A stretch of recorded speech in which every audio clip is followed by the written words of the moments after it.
ท่านจันทีเดือนสวรรค์นักประพันธ์มือเอกของประเทศลาวเจ้าของผลงานเรื่อง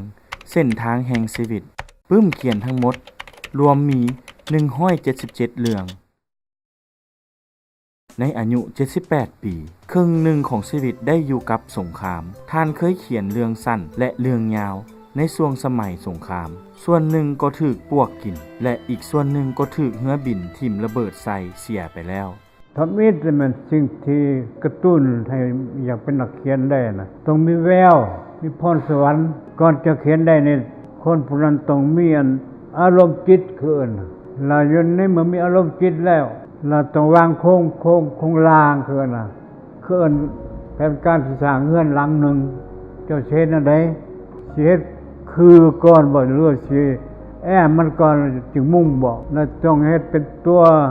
สร้างตัวละครในสมองเลยนะบรรดาสิ่งที่เขียนมาแล้วมันก่อนหมดแล้วมันตัวเองเห็นสันละหูซึกอยากเขียนบางเทื่อนอนไปนอนมาตื่นขึ้นมาก็ห้อยตอนอย่างคือว่ามวนแต่แล้วก็ลุกขึ้นมาใต้ตะเกียงแล้วก็เขียนสมัยนี้ปึ้มนี่มันเขียนในสมัยสงครามเด้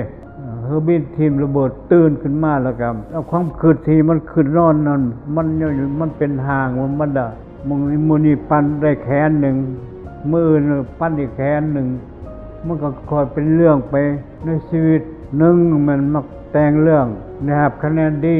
สองมาแล้วมันต้องมันอ่านเห็นยังก็อ่านคันบ่มีปึ้มอ่านก็ไปซอกยืมน้ำเรื่องอ่านนี่สำคัญนักเขียนในโลกนี้บ่ว่าแต่ไผดอกหมดทุกคนเลยมันนักประพันธ์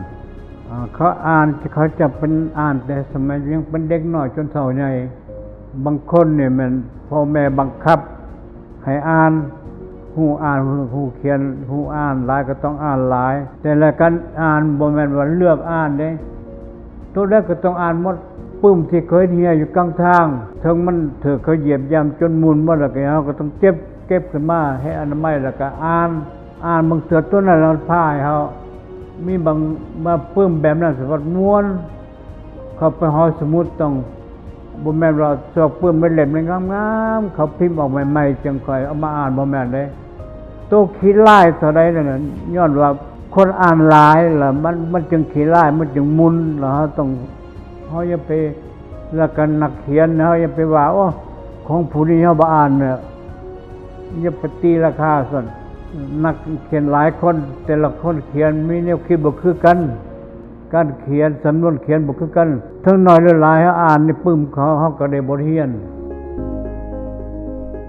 นักเขียนบ่มีวันตายจิตวิญญาณและชื่อเสียงของนักเขียนจะคงอยู่ตลอดไป